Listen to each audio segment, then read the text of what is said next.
Hey, so I'm at the gym after afternoon training. It's Saturday, and this morning I thought it was just going to be me at the gym by myself because there were 3 fighters at Lumpini last night, and a lot of people went to watch, so they got home at like 2 a.m. or something, and I knew that Pinu was not going to be here in the morning. He was sleeping, but I thought I'd be the only one in the gym, and I wasn't, which was actually kind of cool. There's a guy, Samir, who's fighting on Monday, so he was here training himself and had a friend come so he could spar and stuff like that, so I was pleasantly surprised this morning to not be the only one here. But then this afternoon, because Pinu was well rested, I got my ass kicked in pad work, which was fun for sure, but definitely kind of like jumping into the deep end of the pool after expecting it to not be that way. I was very tired, but I feel good. I always like those challenges, and I got to clinch with a new partner today who I've never clinched with before. His name is The Champ, and he's smaller than me, which I don't get to clinch and spar with people smaller than me that much, so that was a really good chance for me and work on things that I don't get to work on with people who are always so much bigger and better than me. My last 2 fights up in Chiang Mai, both of my opponents were my size, which never happens in my fights. So in that, I got to experience kind of what you're able to achieve or what you're able to try when you're not completely outsized, or you know, the size difference in fights force you into certain decisions or into certain parameters. Like, you just have to color within different lines when people are that much bigger than you, and I'm generally like 3 to 5 kilos smaller than my opponents. And it's that way when I train too. So I've actually learned really bad habits that I call them bad habits because I don't like them. They're habits that help me win fights, so they're not that bad, but they're habits that I don't want in terms of like the kind of fighter I want to be. So there are these kids at the gym right now. There's like 4 brothers that are tiny, and they just finished training and they're running around all crazy. They're all the same age, which is really, really funny. They're tiny. But so in these last 2 fights, I was able to try things that I never get to try in fights, and it felt really good. And the reason that's important is not really so much that like, oh, I should always fight people this size because then I can do these things, like this is who I should be fighting kind of thing. But it gave me experiential knowledge of things that I'm working on that I only have intellectual knowledge of otherwise, because I simply can't do them against the people who I'm training with or the people I'm generally fighting with. And so I'm able to, having felt it, like experienced it in the fight, I'm able to take that back into situations where it's not people my size necessarily, but having experienced it and having actually felt it, I can work on it under the experiential knowledge of having felt it. The reason that's really interesting is because Vipassana meditation, which is the kind of meditation I did when I went on my 3-day retreat. So I had my 200th fight on my birthday in November, and then the next morning woke up and went to this 3-day meditation retreat. You cannot talk. It's like just doing this meditation for 3 days. You stay in your hut or walk around, like they feed you. You don't do anything other than this meditation of monitoring what they call Rupa and Nama, which is basically your body and your mind. It's not more complicated than that, but it's more interesting than that, what it sounds like. But they talk about experiential knowledge a lot, and how important that is. So, for example, a teacher can try to tell you what sweet tastes like, but if you've never tasted sweet, you can hear it all the time. You can like try to also describe it to other people using the way it's been described to you, blah, blah, blah, all this stuff. But once that teacher just takes sugar and puts it on your tongue and you've experienced sweet, you actually don't need that teacher anymore. Like, experiential knowledge trumps intellectual knowledge in every way. So that's what these fights were for me, is tasting sweet instead of having it been described, or like how to get to sweet under these situations or circumstances or whatever. So I had been working on this like forward checking block that we stole from Karahat's highlight reel, when he goes into southpaw, he uses his back leg to check, and he brings it forward in this way that is not common. It allows him to really like switch stance in that moment, but it's also incredibly fast and like kind of hidden. You can use it as a fake. So I'd worked on it for like 2 weeks and then ended up going and training with him on the way to Chiang Mai, and he worked with me on it, which is really cool that you can like watch your hero online and steal something off of his fight videos and then go work with him on it. How awesome is that? So he was working with me on it the day before my fight, and I didn't do a lot of the things that I worked with him on in these fights, but I took energy from my training with him into those fights. And I think that that made a really, really big difference, being able to do, because when I work with Karahat, it feels so good. It's that experiential, it feels good. But then I can't do it against the opponents I generally face, and so that doesn't feel good.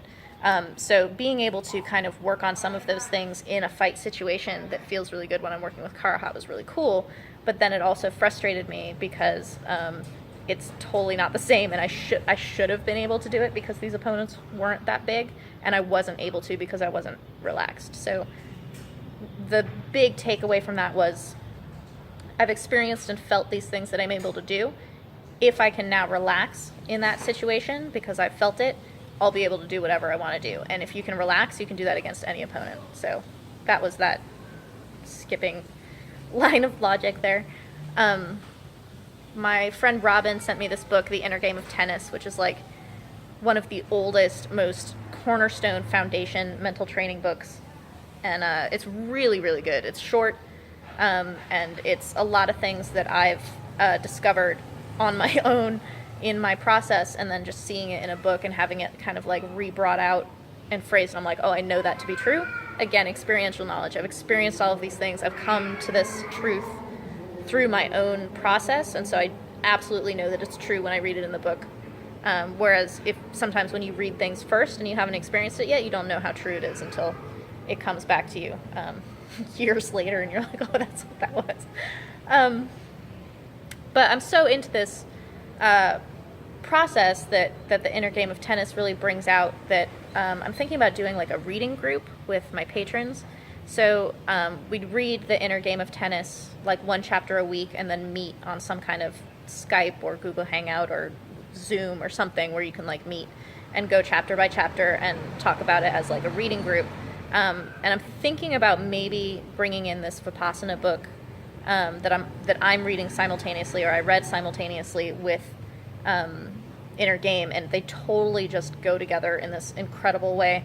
And it's because Vipassana is all about you just find these truths on your own. It's all experiential knowledge, like only. It's actually really hard to write books about it, and there aren't very many. And then of those that are written, there aren't very many good ones. So this one's really good. And I think that reading it with the Inner Game of Tennis helps you understand that one, and Vipassana helps you practice the things that are in Inner Game. So they work together in the like practical and theoretical with each other. So that's something I'm thinking about doing and is kind of exciting. And then I'm also thinking about in April doing a seminar with Chot Chai, Karahat, and Diesel Noi. So the three kings, these three legends, all together in one seminar, and like kind of small, have people move around in groups with each of them. And what's cool about this to me is that seminars tend to be like bringing people out to your gym wherever you are, and trying to bring your members in to have a 4-hour or 2-hour whatever seminar with the person that you've brought out, and they're really, really hard to organize because of the flights and all of those things. What I like about this is that it's these three legends in Bangkok, so they're going to be pretty comfortable because that's where they are anyway. So it's their stomping ground. So I think that it will have a different kind of dynamic to kind of come to them rather than to have them come out. Seminars are totally worthwhile depending on what you're hoping to get out of it. But I think that having them all together because of the dynamic that they have with each other, and then how different each of their styles are, to kind of have people cycle through, is a really interesting idea. To to me, what's interesting about each of these guys and working together, I've worked with each of them in doing my Muay Thai Library Legends project, and each one of them has altered my Muay in like significant ways. So Chart Chai was former WBC champion. He lost his belt to Pacquiao.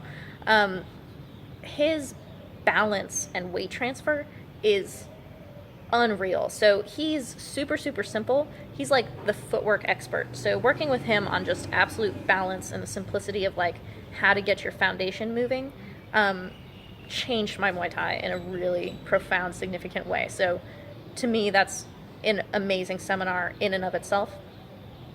Then with Diesel Noi, you have this like high energy, like thresher. His love for Muay Thai, and he's so funny, and his just like passion and burning, this like eating space in front of you. He's the like burning soul heart of Muay Thai, and the way he teaches his knees in this kind of like non-stop wearing someone down is incredible. And then Karahat, there's nobody like Karahat. He just has this like fluidity and these like sand dunes just like moving. And he's all about balance as well. Like his balance is absolutely incredible, but it looks different than the balance of Chart Chai. So they actually kind of go together, where like Chart Chai gives you the foundation for what Karahat is going to be working with, but Karahat is the kind of like melody movements on top of things. And his kind of understanding of open side and attacks and defense to go with that weight transfer and balance of Chart Chai is really cool. So to me, to like box set those guys together is kind of like the greatest rock legend rock set that you can get or whatever. I've been working on a lot of things that each one of them has taught me, namely those things that I mentioned from each of them right there. And I think that being able to move through them like in one set as a seminar with each of them would be really cool. So if you're interested in that and you would want to sign up, send me a message on my Muay Thai Facebook page that you're interested in it. I don't know the date yet. It's not settled, but sometime in April is what we're looking at. So that's what I'm doing today and thinking about right now and working on. I'm going to go home, and it's Saturday night, so tomorrow is mostly a rest day. I'll probably come in and move around in the gym in the afternoon, but I haven't decided whether I'm going to try to go do something fun tomorrow. I might go to Kolan or something. Kevin just had to go away for 3 days. He had to go work on his, we do these visa runs. And so he was gone for 3 days, and I was alone for 3 days. And I actually kind of like this because it allows me to like really miss him for 3 days. And then when he comes back, I'm so happy. But we're like catching up on things now because we're usually just working all the time, and I can't do a lot of things without him. Like I don't understand how to upload things and stuff like that. So everyone who's on my social media and my channels and enjoying all of the content that I put out, Kevin is the like saving grace of how that stuff gets put up, because I don't understand how that stuff works. I just produce it. I don't know how to like produce it. So catching up, and I'll be talking to you guys soon, and happy Saturday.